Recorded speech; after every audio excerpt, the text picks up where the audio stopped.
Um, yeah, let me just get into the gallery view. Okay. So, hi everybody. My name is Vicente Rondon. I used to work at Delaware Camera for about 8 years. And in that time of working at Delaware Camera, I went to school, Buff State, for photo, and then decided that I was just going to get my major in art because I didn't want to stick around for the photo degree for that long. It didn't seem fun for me. That doesn't mean that I don't respect an education in photography. That's not what that is. And it doesn't mean that I don't respect anybody who has a diploma in something that they were focused in. But that's just a little bit of a background on me. I currently work at the Albright Knox Art Gallery as the art truck program coordinator. So after this is all over, if you guys would like to suggest any places that you think that I should visit as the art truck program coordinator, I would really enjoy that because it allows me to help my community with art activities and art supplies. So let's get started. Today we're talking about risk-taking in photography, and you might be asking yourself, what sort of authority do I have in that subject matter? Well, as someone who's been shooting since they were 12 years old, and also as a portrait photographer, as a traveling portrait photographer, and a documentary style photographer, I think my style has changed up quite a bit over the last 10 years. I'm 30 years old now. To a point where I'm getting pretty happy with how my images are looking for me and how my images are also communicating my voice, my vision, or a story that I'm trying to document in the moment. So when it comes to risk taking, the things that we're going to be covering today, as you probably saw on your Eventbrite listing, are building or understanding and establishing your philosophy in photography, recording ideas, definitely taking notes, doing research, building up a project or a series we're going to be covering, changing your perspective. Well, more so shifting your perspective, but also changing your approach with your subject matter and finding a community for yourself. So when it comes to finding a community for yourself, we're going to be leaving that last because this is sort of community as it is, or it can be. If you do want to ask me any questions at any point, you could always email me and I'm perfectly corresponding with you. Okay. But let's go with the first topic for today in risk-taking in photography, establishing your own philosophy. And someone else is entering the room. So when it comes to establishing your own philosophy in photography, I want you to think about what it is that you shoot, what you want to shoot, and how you want to convey your voice or your message through those images. And with that, what is a photograph to you? What is a photograph supposed to convey altogether? What does it mean? For me, very personally, since you guys have probably seen my work through the Eventbrite page, you know that I make photographs of mostly people. And that is what's very important to me. I love people.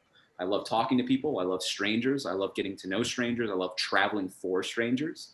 And I do find myself in situations that most people would shy away from just so I can get to know people a little bit better, not out of an incessant need to be close to someone, but more so to understand different perspectives, different cultures, and different places.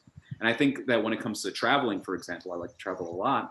The best way to understand a new space that you're in, or a new city, a new state, is by understanding the people. It gives you a good handle on what you're dealing with. So when it comes to establishing your own personal philosophy, you really have to start asking yourself exactly what a photograph is meant for, what it means to you. Since I really love people, people is what I focus on. That is the most important thing in my life. Then I need my photographs to convey exactly how much I do love people or do enjoy them. There is a quote, I don't want to butcher the quote completely, but it's, if you want to know what someone loves, look at what they photograph. And that's partly true. I mean, it can be. If you are making photographs of your kids a lot of the time, then maybe you are trying to make sure that you're trying to memorialize all those moments. If you love nature, maybe you are a nature-oriented person. You love landscapes or architecture, maybe those things are the things that thrill you. And you really need to understand if those things are the things that thrill you so you can thrive in making your images. There's no point in making images that are boring to you or don't spark your soul on fire, if you want to get cliche about it. So real quick, before we move on to anything else, and while sticking on establishing your philosophy, I do want to point out a book, because this also ties into doing your own research. But this book is On Photography by Susan Sontag. Okay. And I think that this book is extremely important to, even if you don't want to read through the whole thing and you're not a big reader, just look at and try to find some good notes, notes to pick up off. If you guys aren't familiar with Susan Sontag, she was the partner of Annie Leibovitz, who was who is a very well-known portrait photographer. Started off in Rolling Stone magazine in California in the 1970s, and then moved into working for Vanity Fair as well as other publications as a pretty significant set photographer. So if you get a chance, check out Susan Sontag's On Photography so you can understand building a philosophy a little bit more. But I do want to read a specific excerpt for you. Sorry. So in this section, it's pretty much in the beginning of the book. Susan Sontag is making sure to reference Walt Whitman and compare works from different photographers to words from Walt Whitman. And one of the things that I found pretty compelling is, number one, to photograph is to confer importance. There's probably no subject that cannot be beautified. Moreover, there's no way to suppress the tendency inherent in all photographs to accord value to those subjects. Also, Whitman thought he was not abolishing beauty by generalizing it. So with those two specific quotes, Whitman thought he was not abolishing beauty by generalizing it, and also to photograph is to confer importance. There is probably no subject that cannot be beautified. Moreover, there is no way to suppress the tendency inherent in all photographs to accord value to their subjects. The reason why I think that that's very important is because when it comes to making your photographs, especially when it comes to making photographs of people, in my opinion, and this will give you a better handle on my personal philosophy,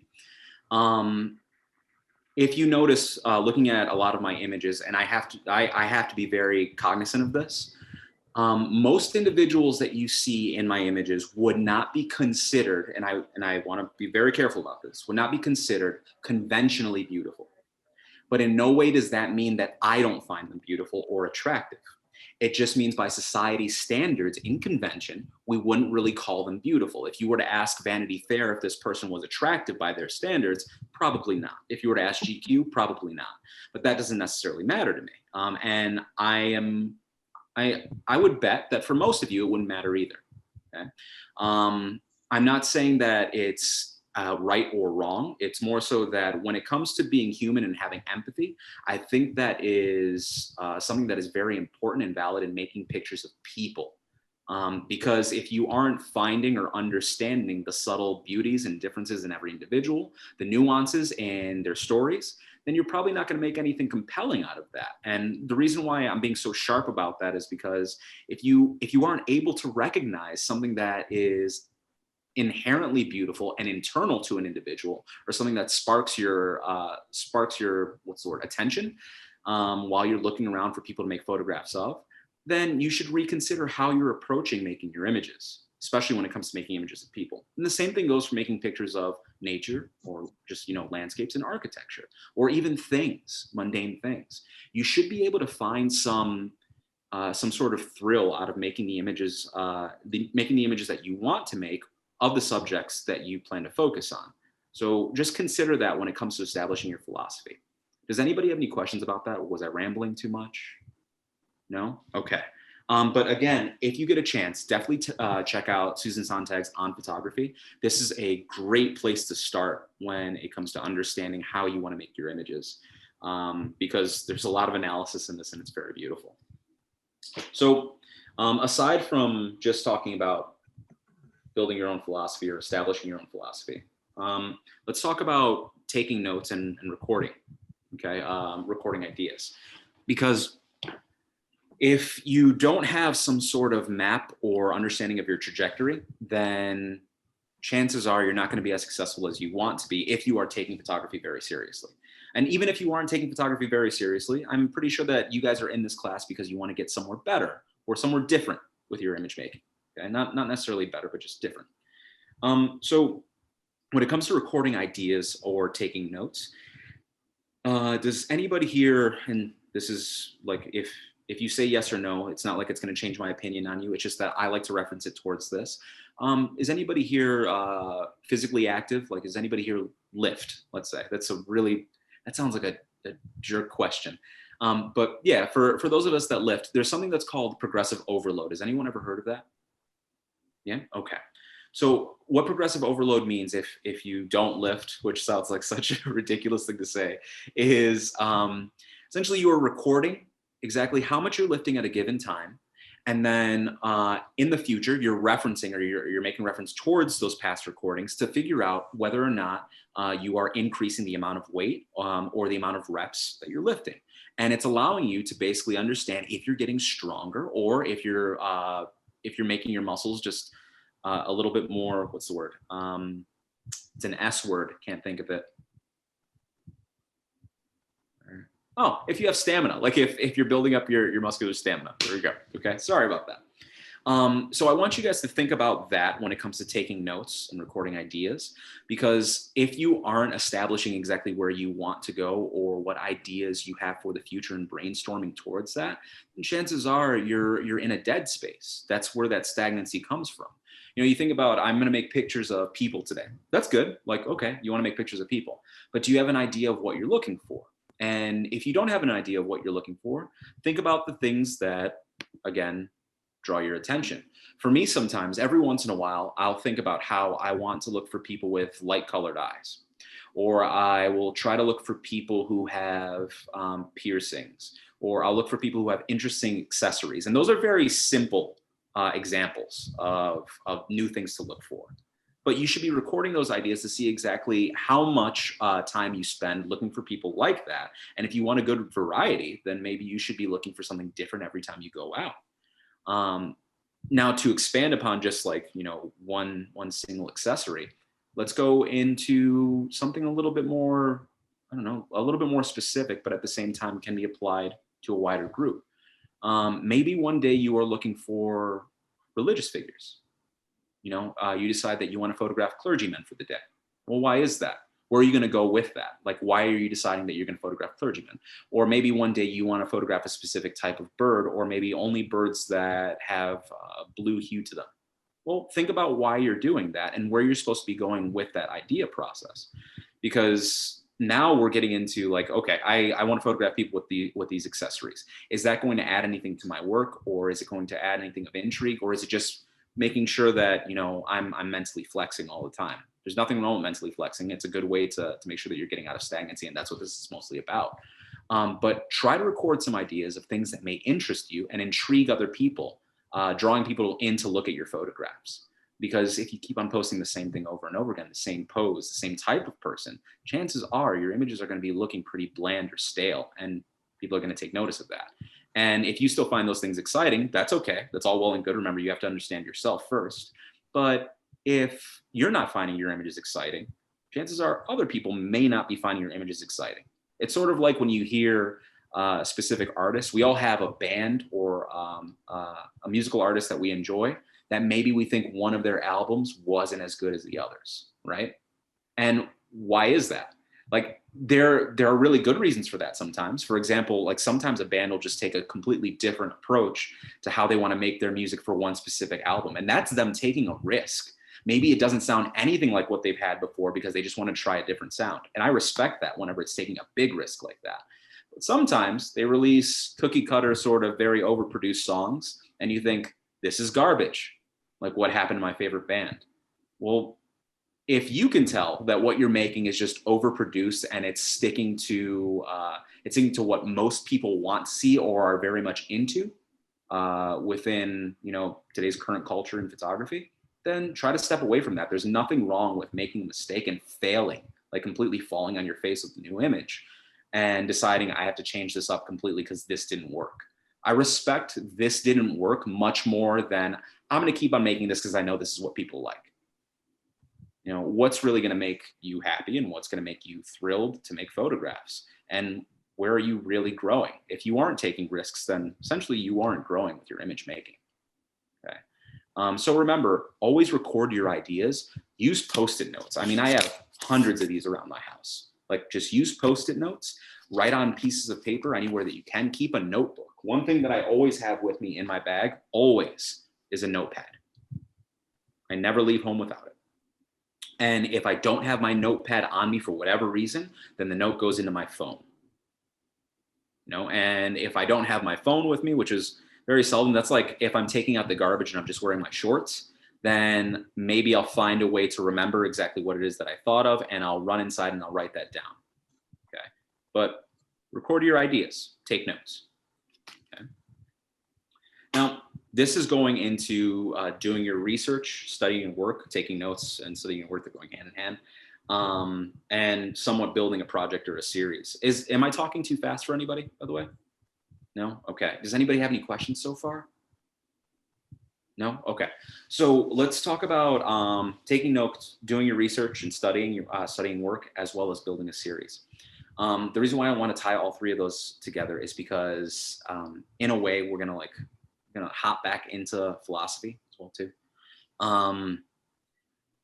Even though, when most of you, if you have looked at my work, you've noticed that it's all people.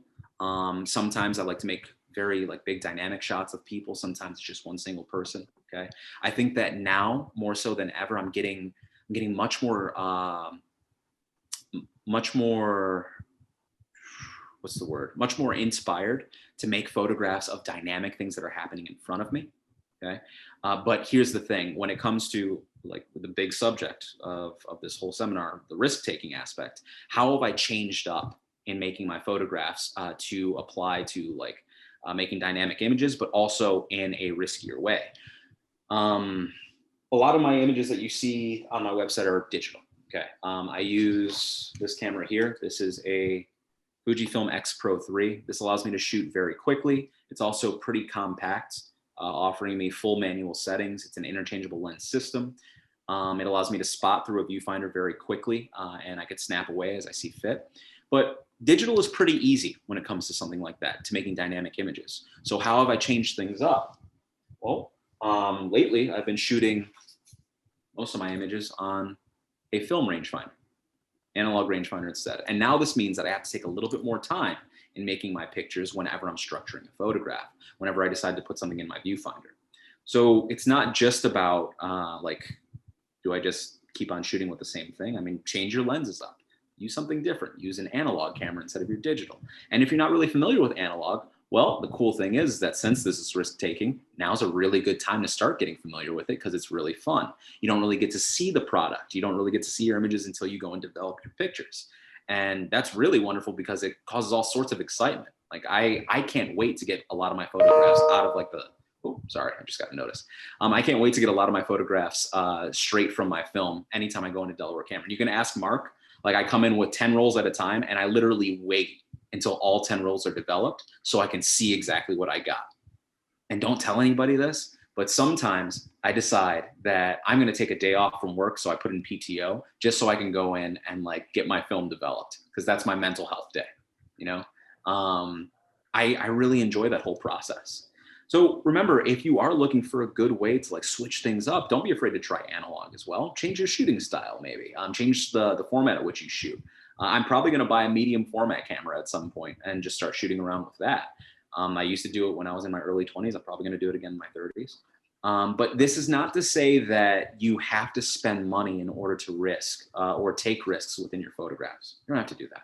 And I'm not looking for you guys to buy new equipment or change up everything that you have just so you could change up how you shoot or change up how you feel. That's not the case. It's more so looking at something differently and deciding to try something completely new or scary that could come out awesome. It may change your whole process altogether. But anyways, sorry, I digress. When it comes to taking notes, doing your research, studying work, and also building a series, like I was saying, a lot of my images are of people. Some of them are dynamic images. Some of them are a little bit wider. Okay. Some of them are closed in or tight shots. But I've been thinking of this project for a little while, and I would like to get to work on it sometime soon, maybe at the end of this year. There are two projects that I was thinking of in the last 2 years. One of them I've already gotten to, but I have to finish. And the other one is one that's been on my mind. It's just that I haven't executed anything on it yet. The first project has to do, and this is a sensitive topic, so if anybody wants me not to talk about this, you can message me privately and just say, don't want to talk about this. Or if you just want to shut off your camera and your mic for right now, or just go dark for a second, that's fine too, but it is sensitive. I've been working on a project having to do with clergy abuse. It's a photographic essay on survivors of clergy abuse, especially those who are minorities, that having to do with women and also BIPOC people who are not really represented in victims of clergy abuse. And the reason why I think that that's important is just because I grew up Catholic, and a lot of my psychology has to do with the fact that I grew up Catholic. And it's very cultural, especially to like Latino people. It's innate within Latino people to mostly be Catholic. So I just think that it's a very interesting topic to cover. And I've always very much been into justice. So I thought that would be interesting to document. But the second project is something completely different that has nothing to do with that. It has to do with people, but has nothing to do with that interest in my life. You know, the justice and also the religion, studying of religion as well as culture or ethnicity. And that project has to do with physics and love. It's about quantum entanglement. And I was thinking about how I could make photographs having to do with individuals who have affected each other, and that effect has transcended time. Because if you are familiar with quantum entanglement, if I'm still getting this right, and I might not be, I've always been interested in physics. That doesn't mean that I'm a physicist. When two particles interact with each other within quantum entanglement, doesn't matter the distance that they are, they will always have an effect upon the other. Okay. And I think that's very special at the macro level, or the micro level. Like, can we apply that to people? Two people who come in contact with each other and share a moment, do they always affect each other over time? And how can I make that into interesting portraits or dynamic images within a scene? So let's not worry so much about that project and the course of that project. Let's think about how those are two vastly different photo essays, two vastly different ideas. But with those two vastly different ideas, those are two things that I'm very much interested in. And we have to understand that as human beings, we all have a lot of depth and dimension to us. There's a duality there. So why not come up with different projects? You know, if you need to, put them all on Post-it notes, put them on your wall, and try to investigate which ones really intrigue you. And they could be wild projects. I mean, completely different, or things that you haven't heard of before, things that you never find yourself investigating. But that's the fun of making art altogether, investigating the things that intrigue you that maybe you wouldn't say to an individual that you live with, or someone that you've met for the first time that you're trying to impress, but things that are worthy of your own time and investigation. I mean, if you wanted to make photographs of dancers, that's fine, but how can you push that a little bit more? What kind of dancers do you want to make photographs of? You want to make pictures of people at nighttime. Okay, that's a good base for a project, but where could you go with that? And why do you want to make pictures of people at nighttime? So with that, taking notes, writing down your ideas, and also studying other work. Let's look at some work. There's this really beautiful book that I purchased called The Boys of Volta, and it's by Jeremy Snell. It is beautiful. There's even texture to it. I recommend everybody buy photo books whenever you get a chance, if you're looking to really get in deep to photography, even if they're compilation books. But this book is very intriguing because it has a lot to do with children that live in Volta in Africa, and basically how they live close to the water and what that life is like for them. But it's a vignette of that life, which is really beautiful. I mean, you're only getting detail shots, and also they're all silhouetted. So really, you have to come up with your own understandings of each image. And when it comes to studying work, it's really good to look at other photographers' work, not to emulate that, not exactly to copy it, more so understand what you do and what you don't like in your own storytelling, or what you do and what you don't like in another photographer's storytelling. They're very dark images, but not dark in the sense that they're disturbing. They're just low lit. There's highlights on specific portions of the face. It makes you really look hard at whatever's going on directly in front of you. And they're also very beautiful and tender and light,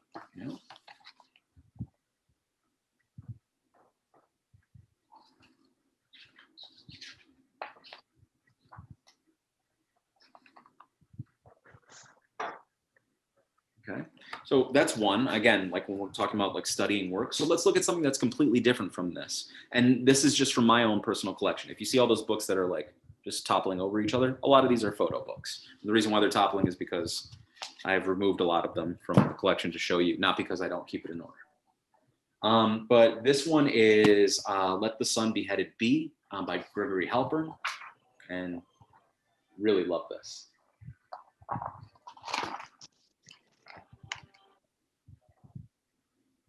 You have beautiful detail shots. Hi.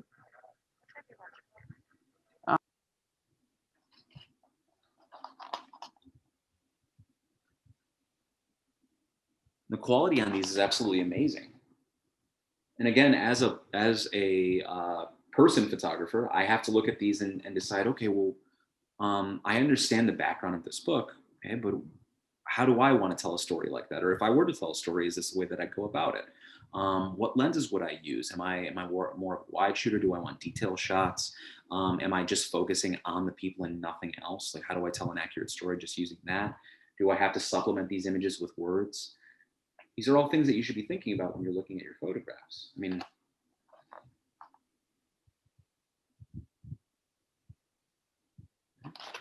so that's Let the Sun Be Headed Be by Gregory Halpern. And I want you to notice that I've curated this in the way that we're going to be like removing ourselves slowly from a specific look. Okay. So now, this midpoint that we have here, this is Bieke de Porter, okay, and this is called As It May Be. I believe she's Dutch, but she made these photographs in the Middle East, and she basically wrote all these beautiful quotes as well as interviewed every individual that's in the photograph to get an understanding or an excerpt from their life. And she put it all in Arabic on each photograph. So it's actually very hard to see each photograph, but at the same time, there's translations in the back of the book that tell you exactly what's being said.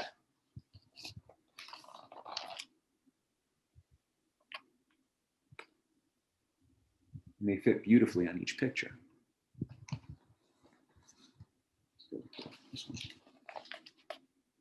Everybody see what's going on there? Caught in a reflection almost through glass. Okay. And don't worry, I'll get to a point when it comes to this. Okay, it's another. Let's go to Joseph Kudelka's Gypsies.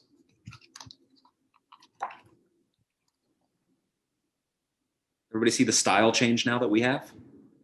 At first, we had very colorful photographs that were very dark and moody, but now we're in black and white, and this is a different look.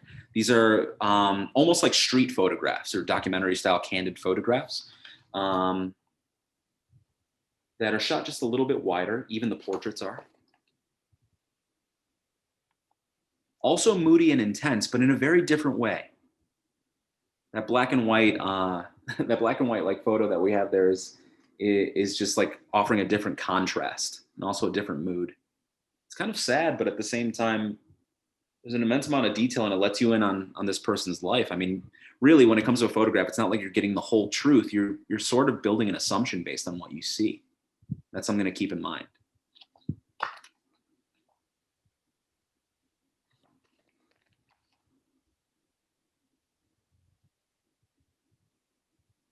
Okay. Let's go a little bit farther. This is Eugene Richards, The Run of Time. These photographs are beautiful.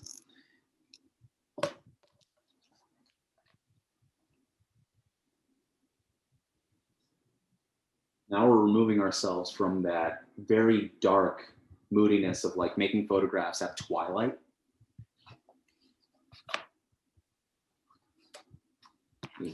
Shooting at midday and inside.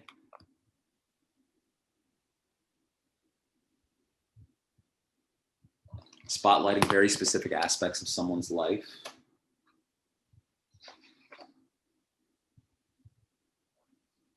Let's see this.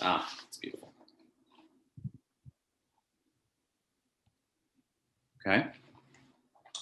Now, the other thing that's really beautiful about this book, if you guys ever get a chance to like take a look at this, just so you can study some work, is that there is a wonderful mix between city life of strangers when it comes to Eugene Richards, but also his own intimacy between he and his wife. She had cancer at one point, and he makes a lot of really beautiful photographs of her receiving treatment that he includes in this book. And it offers like it's odd because it offers this wonderful look at people that he obviously doesn't know, that he's just happened upon whenever doing assignments, but at the same time letting you get a peek in at this documentarian's life, like this photographer's life, and what his life is showing him and what it's giving him compared to what everybody else is struggling through. There's a lot of struggle that's in this book that you can see very clearly. This one is beautiful. Unfortunately, this is a heroin addict that is using or about to use behind a photograph of, I believe it's their child. Okay. So again, studying work is a really good way to understand where you want to go with your own work. For me, for example, I do love Eugene Richards' work just because I could see myself in situations like this to make photographs. The only difference, though, is that when it comes to my photographs, I think that for those of you that have heard me talk before or we've met each other, if we've engaged with each other, you know that I do like to ask permission while making my photographs. But for a lot of these, it's like, yeah, he gets permission in order to stay or be within the environment of an individual.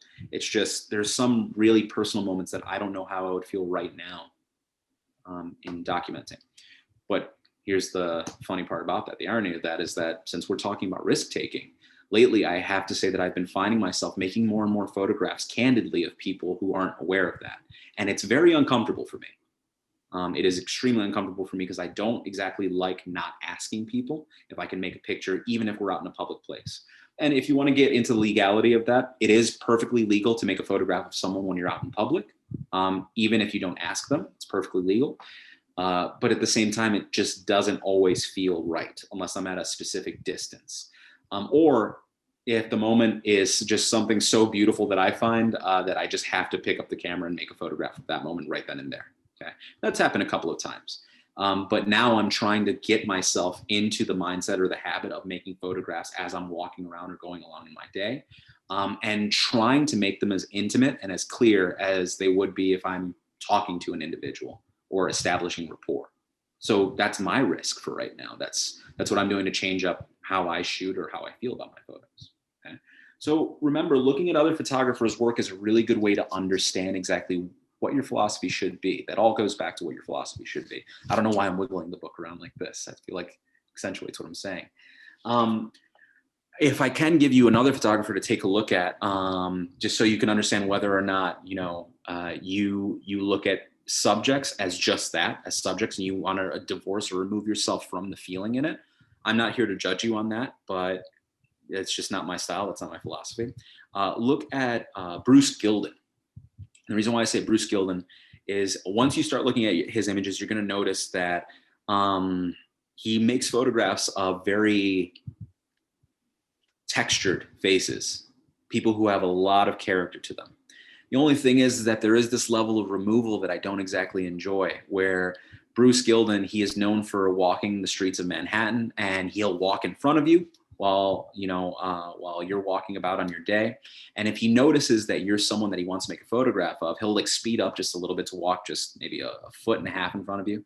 And immediately he'll turn around and he'll snap a photograph of you while you're surprised by that. He uses a flash too, so it surprises you. It's this big, it's a very like intense sort of explosive way of making images, and you kind of get like reactions like this a lot of the time. And he loves making photographs like that. He loves getting that reaction out of people. He also loves getting reactions where people are like, completely stoic or they don't really care, they shoo him away. But he's looking for a lot of very charactered, very like weathered faces a lot of the time. And sometimes it seems like there is a removal from the understanding that these are people who may be having good or bad days. Maybe they don't want to be bothered this way. He just doesn't care about that. And that's not me saying that that's right or wrong. It's just that that's a philosophy and a style that may not be for you. Think about that when you're making your images. Okay. So, okay, let's go back to changing your approach, or I'm sorry, let's go forward into changing your approach and also building projects. We're gonna put those together. So when it comes to building projects, what I said before about looking for a common theme or an element that you want to focus on, you have to start writing those down and maybe even making storyboards, meaning that you can draw together, or it doesn't have to be anything detailed, but detailed with words, but not necessarily detailed in content or illustration, but draw and put together a storyboard or an understanding of how you want to convey certain subjects before you make those images, even if it's just the landscape. Okay. Understanding that you have foreground, middle ground, and background to deal with, that there is perspective as well as depth in each of your images, and how do you want to exploit depth if you need to make your image a little bit more cohesive. Building a project is about finding a common theme or something that you can link together through the string of images that you're making, and then executing that, printing out those images, or at least looking at the images, like editing through them, and picking and choosing which ones work best for the idea that you're trying to convey. I always recommend printing your photographs, putting them out on the floor, or even like taping them to your wall to understand exactly what works best for what you're trying to do, and editing exactly what isn't working. Okay. And when it comes to changing your approach, exactly what we were just talking about before, is it working for you to be meek? Is it working for you to be, passive about how you're making images, or do you need to get a little bit more aggressive? And if you need to be a little bit more aggressive, then you have to be honest with yourself about that. How are you going to do that? Let's say you want to make pictures of people. Again, this applies to everything, but let's say that you want to make pictures of people and you want to make pictures of strangers, but you're afraid of making pictures of strangers. Well, this is where I get blunt. And this is like the heavy-handed, like iron-fisted portion comes out of like, there's no fear in this dojo, or I won't coddle you here. You have to get over it. And when I say you have to get over it, it doesn't mean that there's some magical way that you wake up in the morning, you decide, okay, well, I just have to talk to somebody, or like, okay, I'm gonna force myself to talk to somebody. Because usually that doesn't work all that well. It's little steps. Making light conversation with a stranger is a really good way to start. It doesn't mean that you just have to dive right in and then fail and then decide that you don't want to do that ever again because it was uncomfortable. But one thing that I would stress is, and this is something that I've learned through therapy, discomfort doesn't necessarily mean unsafe. Okay? Just because something doesn't feel good for the moment doesn't necessarily mean that you are in a dangerous situation and that you have to run from that moment out of a fear response. You don't have to. Okay? Assessing a situation and trying to look at it as what it is, not what it could turn out to be, is essential in making good work that is different from what you were doing before. At least that's what I think. That's just what I believe. So again, when it comes to like talking to strangers, such like maybe introducing yourself to people, looking at that attractive person that you want to make a photograph of, and I don't mean attractive in like a weird way. I'm sorry if that sound. I don't mean that to sound weird. But looking at an attractive person that you want to make a photograph of, the difference between having the photograph and not is, are you going to approach them? Like, are you going to make the effort to pick up your camera and explain what you're doing or take the picture? It's odd because it sometimes does just come down to a binary decision of yes or no. Is it going to be a yes today? Is it going to be a no? Like, how am I going to push past this? And you're never going to push past it unless you make the decision that's uncomfortable. Okay. So I want you guys thinking about that often. Am I just going to get up and do it? Like, what are the steps that I need to take to do it? Okay. Does everybody understand that? Was that too harsh? No, it's not like get up off your ass and do something. It's more so, I think that it always takes a will to act. It's not necessarily all about skill. That's the funny thing about this. There are a lot of photographers that I know that have good technical skill, but it doesn't mean that I find them to be good artists or good photographers. And that isn't me trying to be elitist. I don't mean it like that. It's more so, what makes good art for me are people who do take risks and people who decide to express the way that they see is fit and honest, but also practicing enough to make a cohesive work, a cohesive body of work. And I think that makes a good artist. It doesn't necessarily mean that you have to be Degas. It doesn't necessarily mean that you have to like bang at your craft every single day and make your life's blood work just that. Like, everybody here has a life outside of that. But it does mean that you should put a little bit more emotion, effort, and care into the images that you're making. Okay. I don't want to see snapshots so much anymore. I'll tell you that. Okay. So does everybody feel okay about that? Did I sound like a jerk? No. No? Thank you, Jeanette. No, not at all. You're my number one. I appreciate you. I actually appreciated you saying that, because I have actually had a lot of fear about approaching people to take pictures of them in public. And I love that you ask for consent. That's because that's important to me too. So it's just the getting over my nervousness to ask. Yeah. Because I'm pretty sure most people would be like, oh yeah, sure. So yeah, Let me, thank you. and I hope that this isn't too personal. If it is, you guys can tell me to pump the brakes right then and there. Like you can tell me to stop. But when it comes to everybody here, you guys have all talked to someone that you like, right? Like someone that you liked romantically, right?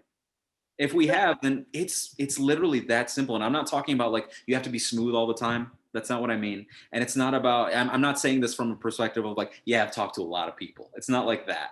It's the fact that we've all talked to someone that we really liked, that we are or were or wanted to be romantically linked to.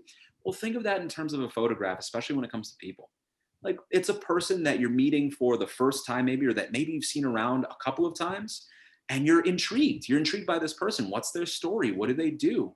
Like, why do I like how they look in this light? What is it about them? Think of it as you just making conversation with someone that you're really interested in, but just not that way. Maybe that way. I don't know. I don't know what you guys are about. But it's, it just goes in a different direction. And it's okay to look at people like that. Like, this person seems pretty cool. I like what they're wearing. I like exactly how they carry themselves, how they walk. Let me see what I can do with making a photograph of them. And then sometimes you talk. Let me tell you, it's kind of funny. Sometimes I talk to people that are complete strangers, and I think, man, you really suck, and I don't want to make a photograph of you at all. In fact, your story is. Can I curse during this? Can you put a bleep? Yes. Steven, do you think that you could put a bleep if I curse during this? Because I think that'd be awesome. Like when you edit this later. I think we're safe. I don't know that. Yeah, go for it. I would love bleeps though. So sometimes people's personalities are dog shit, and it doesn't mean anything towards how intriguing they seem to be or the energy that they're putting off when you make a photograph of them. It's amazing.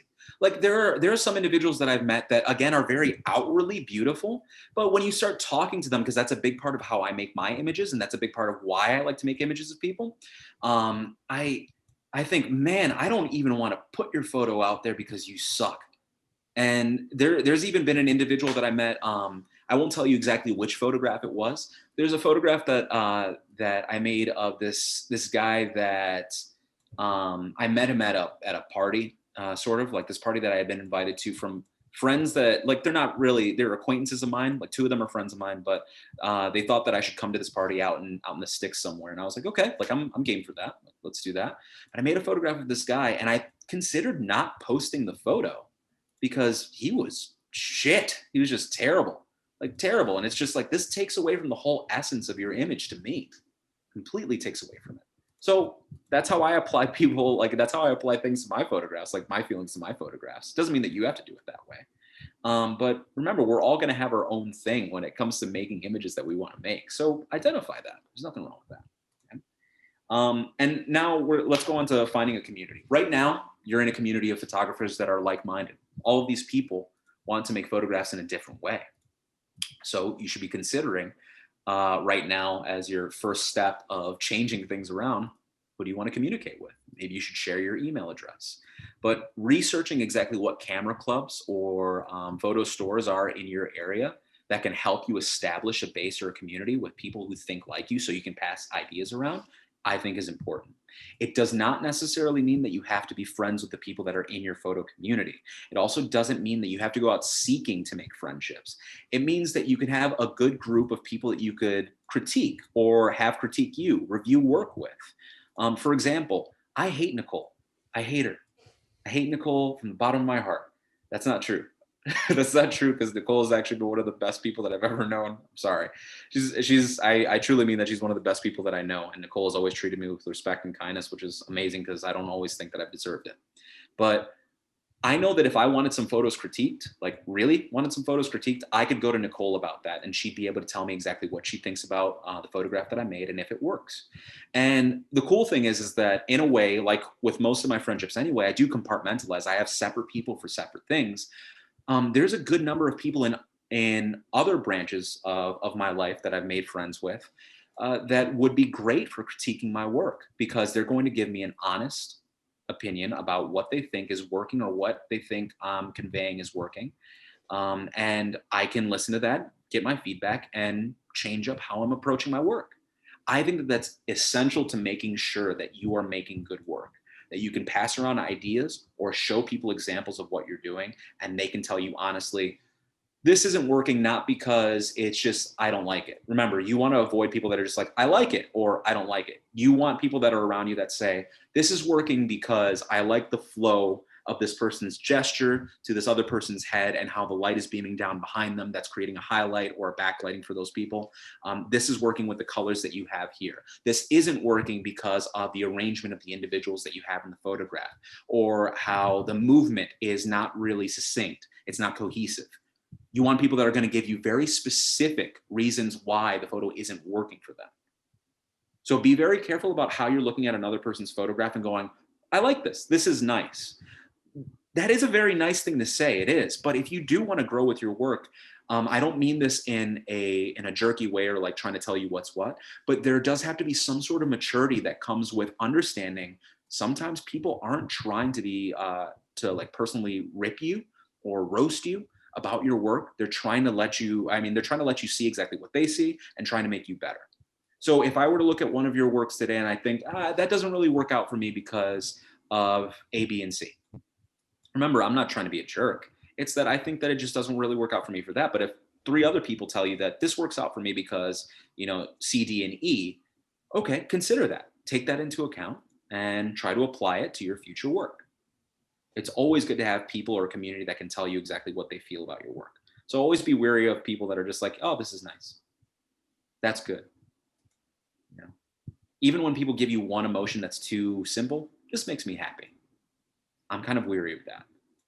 I really would rather have someone go, this makes me feel melancholic because this reminds me of a time that my father passed away, and the reason being is this. It's like, okay, so you're feeling that from that image. That's very specific. But now can you bring that back? Can you tell me, if you were to remove that situation from this image, what do you think of it now?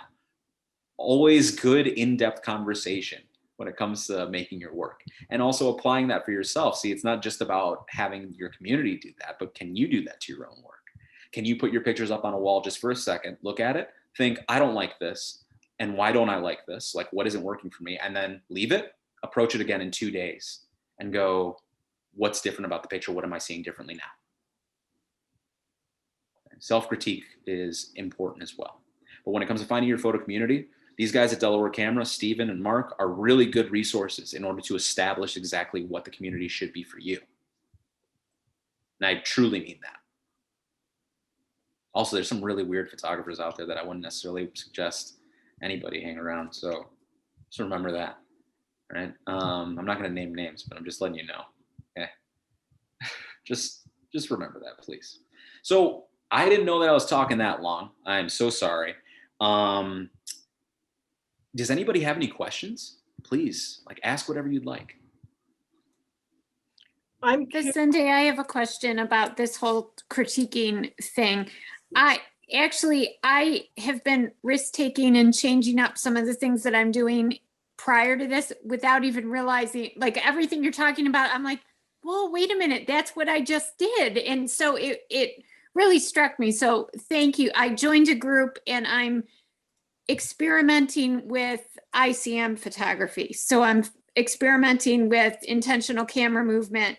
And one of the things that I did was I took a risk. They set a theme every month in the group and we photograph on the theme. And the theme list for June was trees.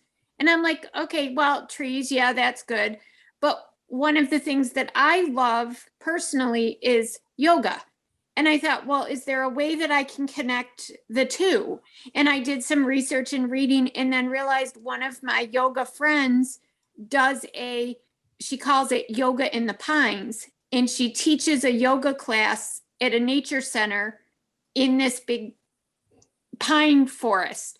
So I reached out and I said, hey, can I come photograph your class? And she's absolutely open arms, come down. I shot images and I came home and I started processing them and I was blown away because I think there was that passion and that thrill of, oh my gosh, look what I just did. Yeah.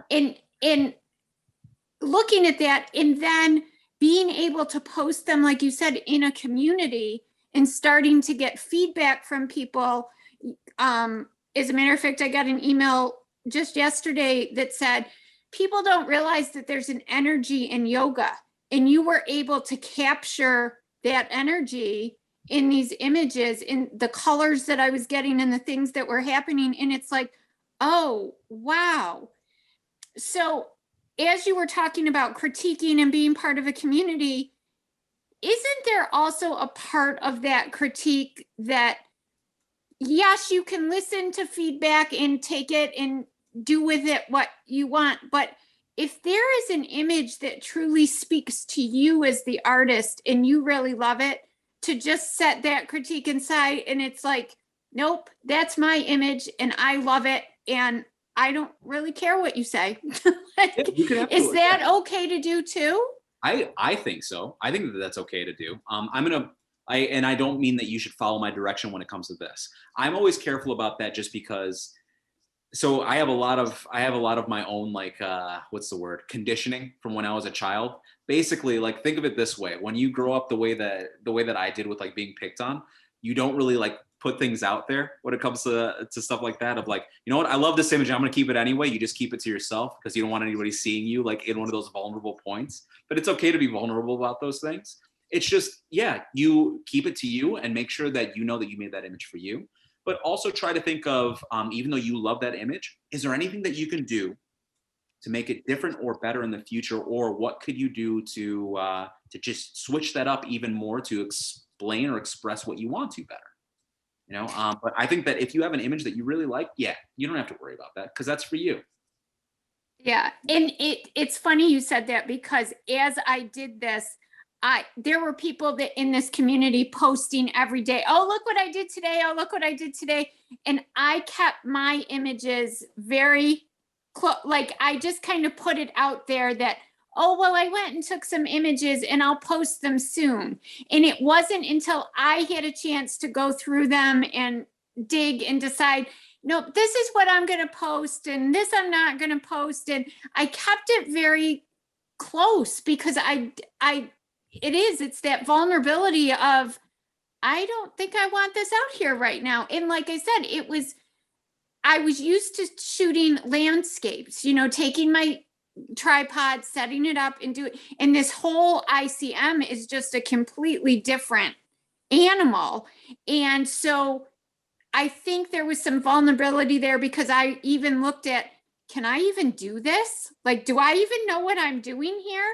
And the fact that I was able to get something was incredible. But this group that I'm part of is wonderful. And it has members from all over the world. So I'm talking to people. One of the photographers that I was talking to was in Scotland, and I've talked to one in Finland and all over the world. So it's been amazing. But it's really funny that you're talking about all of this because it goes very much with what they're talking about. And they've actually had us talking about this idea of keeping a notebook and journaling and writing down things and sometimes saying, okay, just go out into nature or in an area that you think you want to shoot with your notebook and no camera and just sit there and make notes of, well, what would I take an image of if I was to do that? And it really has been eye-opening and wonderful for me. And it has pushed my hobby to a different level in just a few weeks because I was willing to take that risk and do things. So I appreciate what you're saying. And this was wonderful. It's just adding to that whole experience. And I put a book in the chat. It's called, I don't know if you're familiar with it. It's called A Beautiful Anarchy. And it's by Dave Duchamp. Okay. And it's about a creative life and being creative, making something and being creative and taking some risks. It's a very short book. It's a very easy read, but he is a photographer and he talks about this whole creation process around his photography. And Okay. it's very interesting. So if anybody's interested in reading a little bit about creativity and taking some risks and moving, it's kind of what you were talking about here about taking some risks and doing things that you might not normally do and that sort of thing. It really was interesting. So thank you so much. This has been wonderful. I appreciate it. Tracy, Tracy. Tracy, I'd like to ask what is the photography that you're doing? I didn't understand what that was. It's called ICM photography. It's which stands for intentional camera movement. So as you're exposing the image, you are moving the camera in some way, vertical, horizontal, diagonal, squiggles, whatever, and you never get the same thing twice. So you can go to it's not like a typical landscape. You know, you go to certain areas and you take the same photo over. There's only so many ways you can photograph, I don't know, George Eastman House. But with ICM, you can go and depending on how you're moving the camera and exposing the image, you get different things. So you can go to the same thing and do it over and over again. Some of the work is just absolutely gorgeous and beautiful. Thank you. Yep. Hey, Tracy, thank you for sharing that, number one. And also, Jeanette, thank you for asking Tracy that question. If you guys get a chance, like when you were talking about taking notes just now, I want to make sure to mention this before we left off today. You were talking about how sometimes you go into the forest and you just take your notebook and not your camera, or that's what you've been instructed to do or pushed to do. Guys, you guys should familiarize yourself with shooting itineraries too. That's what I will say when it comes to making sure that you're shooting the way that you want to. A shooting itinerary is a really good way to plan out how you want to shoot for the day. Knowing exactly where your light's going to be in relation to your subject matter or in relation to the story that you're cooking up, okay? Knowing exactly where people are going to be, okay? Doing your research beforehand is always key. But thank you for mentioning taking your notebook out.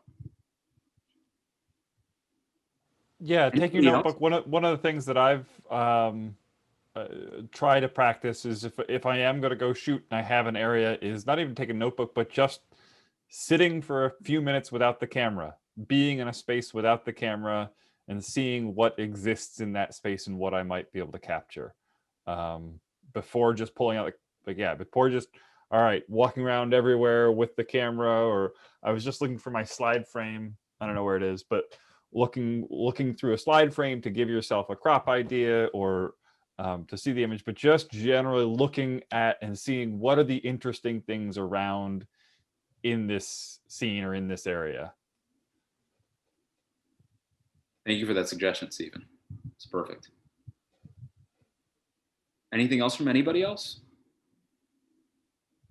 I'm the most supremely amateur of amateurs here. Also, that's another thing. Don't sell yourself short, Jessica. Okay. Let's not do that. I'm interested in expanding in a couple of different realms. I've learned how to do bird photography pretty well, but I'm interested in mammals, but they tend to move really fast. So if there are groups at Delaware Camera or anywhere that have advice on that, I would love to learn more about that because I'm not really sure how to approach that right now. That's funny. And also I am interested in doing like kind of street style portrait photography of people. I think that's so much fun. So, well, if you'd like, I'm going to put my email address down in the chat so you guys can email me anytime that you'd like to. And if you want to have questions about that, you can ask me. But also, I think, didn't you guys just do a workshop at the Science Museum and also at David's Dogs? Yeah, that was specifically for the Science Museum Camera Club. And as a plug for photographic communities, Western New York and the Niagara Frontier region has a wealth of photo clubs, camera clubs. The NFRCC is the Niagara Frontier Regional Camera Clubs. I believe they have 17 different affiliate clubs. The Science Museum being one of the larger clubs, Twin Cities. But no matter what area you are in and around Western New York, Southern Ontario, There are lots and lots of camera clubs, and they are fairly active, meeting once or twice a month. And so last weekend, we'd been working on a project for over a year now of doing a dog photography event and setting up. We did a studio lighting, and so we were shooting a couple of dogs on a pure white backdrop in a studio setup, and then also had a location shoot out at the park and had some of the dogs doing tricks and everything. So it was that was a fun event. We certainly will be doing more stuff like that, and sort of trying to create some photographic opportunities that can be a little bit less intimidating than just going out and saying, here, go shoot, but creating the opportunity, saying, all right, this is an opportunity where there's going to be some interesting things happening, fun things happening, that the idea is that you're going to be able to shoot it. So Okay. Yeah, I like to just take pictures of the deer and the foxes that come into my yard because I live in Pendleton, so we have a lot of nature out here. So, okay, thank you so much for the recommendations. I appreciate that. Actually, if we could make an agreement, Jessica, if you take another picture of a fox, could you send it to Delaware Camera so they could print it for Nicole? Happens to be her favorite animal. I can definitely do that. I have one actually, it's from last spring, but it's still very good. So I'll send it to you guys. Sweet. Okay, cool. Anybody else? Could I also just jump in to say to Jessica or to anybody else, you don't need anyone's permission to be a photographer. Like, please just sit with that for a second. Like, no one bestows it upon you. No one decides you're ready. No one, mails you a certificate. If you have an active interest, you're wielding some sort of photographic device, and you're actively interested in the pursuit of this art form, you are already a photographer. So you don't need anyone's permission, or rather, if you're seeking it, this is your permission. So I feel like that's something really important that can be difficult for artists of any discipline to internalize, is this notion that you have to reach some imaginary threshold before you can become part of this like secret club of artists. And that is not at all the case. So if you're already going after it, if you're already interested, you're meeting up with other photographers amongst yourself as a photographer, you already have everything you need. Nicole laid it down just now. Hope everybody believes that and understands it. Remember, it's like and this is my personal opinion about artists, or like artist photographers. If you have devotion to your work and you are actively trying to express exactly what it is that you're envisioning, as well as trying to make yourself better at each step, then you're a photographer. Like it's that simple.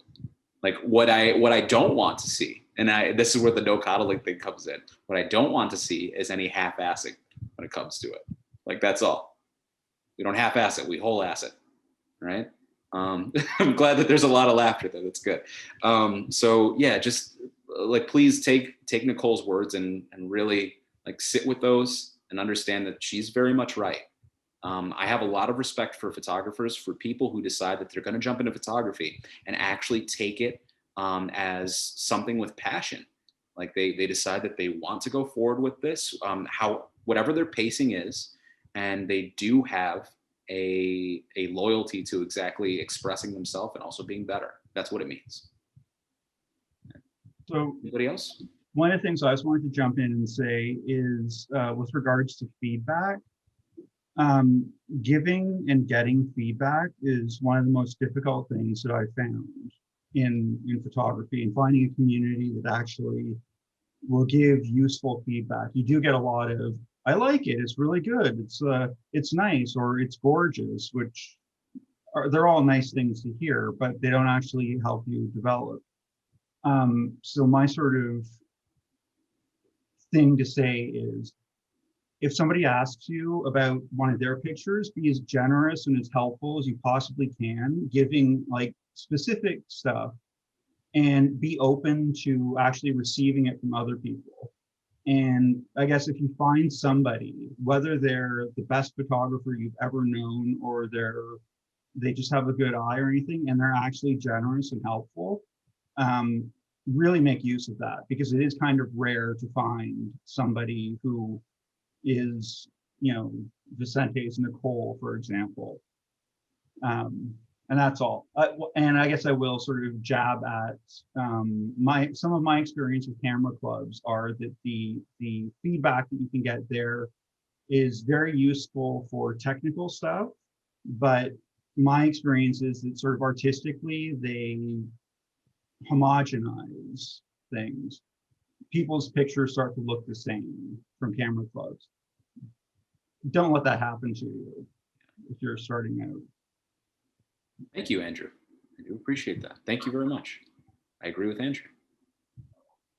Anybody else before we cut out for today? Vicente, I was writing down like tons of questions while you were speaking because I feel Yeah. like your thoughts on all of this are just so interesting to me. And this has just been such a fun experience because even just like attending this presentation, I feel has gotten me out of some sort of creative rut. Like just being in discussion about creative pursuits again is really exciting to me. Just for context, I'm a photographer by trade, but I'm now an arts administrator, so I don't pick up a camera very regularly anymore. So I am one of these people that's like, God, I just got to get out there and do it, you know, and I know it'll be great. So one of the things I'd love to hear your thoughts about is getting out of the comparison trap where, you know, I'll speak of my own experience. Like I've been out of the photography game for a while. I'm going to pick up a camera and it's like, I can't get past this feeling where I'm scrolling Instagram and I follow so many gifted artists. I follow so many talented people who would maybe describe themselves as influencers before photographers. But, you know, there's just a seemingly endless stream of unbelievably beautiful content. And so I think it's easy to sometimes say, like, why even bother? Like, what am I doing here? So do you ever experience that? And if so, how do you kind of break out of that feeling? So that's a really good question. So I want to address this like openly, honestly, and transparently. Last year, around the same time, like I was going through a lot. I think we all were because that was the first 3 months of the pandemic. I was going through a lot. And that a lot that I was going through had to do with feeling like sort of strangled by what I was doing for work, by not being able to make images of people so much because there weren't too many people walking around at that time, feeling like I was just closed in every aspect of my life, even a relationship that I was in, which I wasn't closed in. That's the thing. It's like that wasn't happening. It was just there was so much panic as well as fear that was like put into me with the pandemic that I started, you know, shutting down. And even worse, looking at Instagram and seeing people's images and how much like I really liked all those beautiful images, even from the influencer before photographers and the photographers who also consider themselves influencers but are more photographer than influencers. Like I was looking at all that work and thinking like, what the hell am I doing wrong? Why is my work not as important? Like, why is it not getting as noticed? And I'm not just trying to make a point for therapy, but after like going to therapy for a year, like I feel so much better about all those things to the point where I don't even mind it.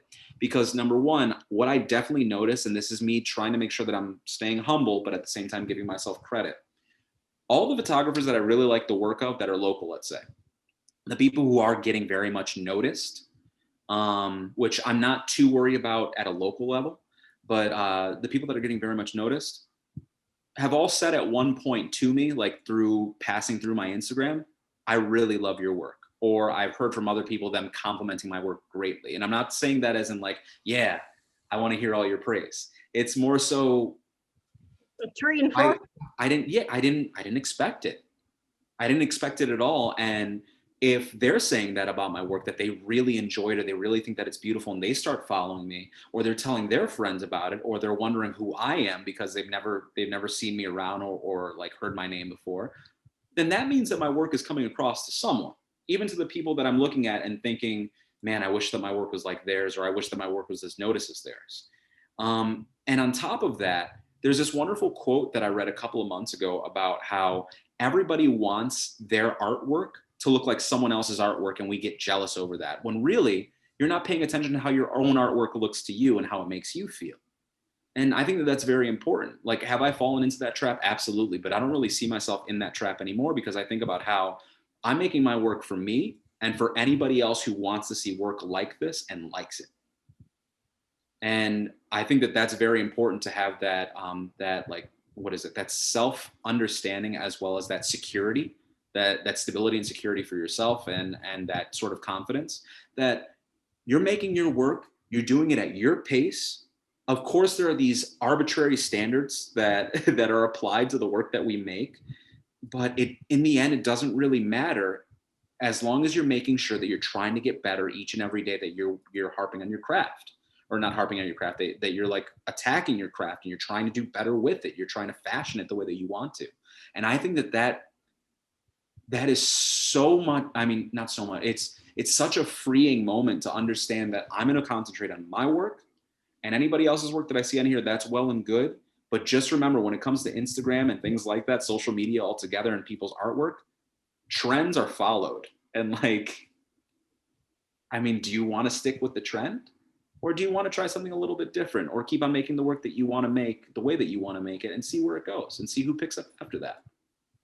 You know? So in that kind of same vein, I feel like so much of this discussion is about, I kind of mentioned this in the comments, but like creating space or cutting down on noise, right? Like literal, but also kind of proverbial noise of like social media, or just general busyness in our lives, or too many people's opinions on our photographs, or not enough people's opinions on our photograph. I mean, just sort of all of this like stuff that we have going on all the time. I feel like it's really important to create space for this kind of creativity to grow.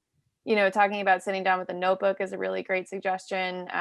You know, Stephen's point about going to a location and just kind of like experiencing the ambient, you know, sound, or, you know, heat or wind or whatever, and just kind of being part of that space.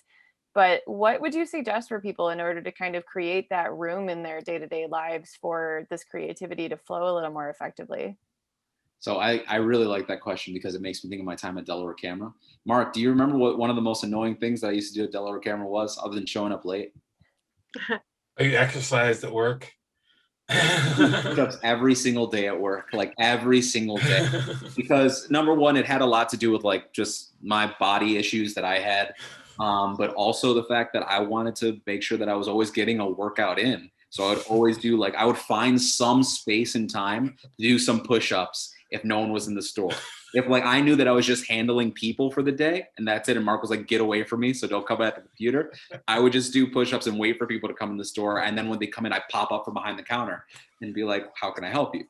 But it also applies. It's kind of funny because I'm not trying to like bring you guys into my issues or the way that I've been solving my issues, but it's kind of funny how, you know, 5 years ago, if I didn't go on a run, I would freak out for the day. And that has a lot to do with things that I've been covering. I'd freak out.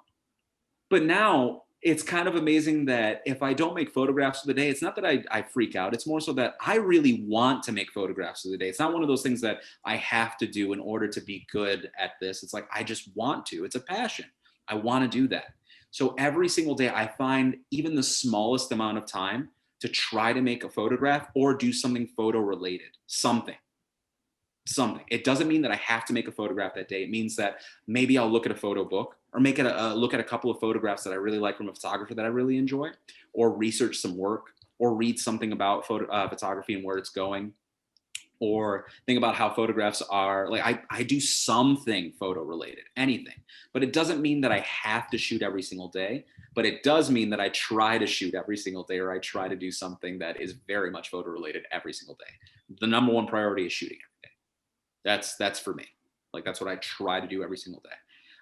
But I understand, and believe me, I know I said that I don't want to coddle you guys, but I'm also not going to beat you over the head with this. I don't want it to seem like I'm trying to be a jerk the whole way through. That's not what this is.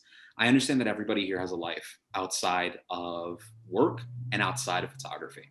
And I have to admit, being single, living in my own, like living in an apartment by myself, like just having a job that I go to and being able to do what I want to outside of that, that's all well and good. Like I pay my bills and I don't really have any other responsibilities. I don't have a dog or a cat. I got 4 plants that I really like and I'm trying to keep them alive. And I like being kind to people more than I ever have before. You know, those are the things that I care about now. I don't have that much going on. It's not like I have kids. I understand that I don't have that responsibility. I don't have someone that I'm married to here that, you know, I would like to spend time around. That sounds weird. It's not like I'm not, you know what I mean? Everybody knows what I mean. I understand that I have a lot of privilege in saying this, But if you could at least devote 10 minutes to something having to do with whatever your passion is, even if it isn't photography, like let's not even just leave it to that. Even if it isn't photography, just devoting 10 minutes to a passion that you have, I think that you're going to be more successful than that person who decides to skip multiple days and keep on like re-entering every 2 weeks. It's like, oh yeah, I'm going to make some pictures today. Or oh yeah, I'm going to draw today just for a little bit, or I'm going to make some music today, maybe. You know, if it really is a passion of yours, just find a little bit of time, and it doesn't have to be shooting every day. Just finding some time and designating that time for it's you time. Like this is Tracy time right now. Tracy's going to be making some photos right now or doing something photo related. I hope that no one bothers me. Okay. Or Jessica's like, I don't want my kids coming into my room when I'm making a photo right now, or I'm going to be making some photos. I know that Mark, he does his thing every once in a while. And Steven, he's always doing photo related stuff every day. You know, he's got a kid. Got a kid that goes to bed. So as you're speaking, I'm not quite sure. So I am in a unique position where I have made photography my career, but not photography, photographic equipment, right? So so it started 19 years ago working at Delaware Camera, and I've spent many years, and now I'm the national sales manager for a lens manufacturer, and so I am around photography at all times. Within reach right now, I probably have 30 different lenses and at least 4 different cameras within reach of my chair. So like I have a lot of equipment and a lot of different things that I'm doing. And I struggle to separate, and I guess I've always been, so early on in my photographic career, I realized I'm not a photographer. I don't have intention of being a photographer as far as sharing my images with other people. I like photography. I like it for me. I'll see if this comes through now. Not going to come through.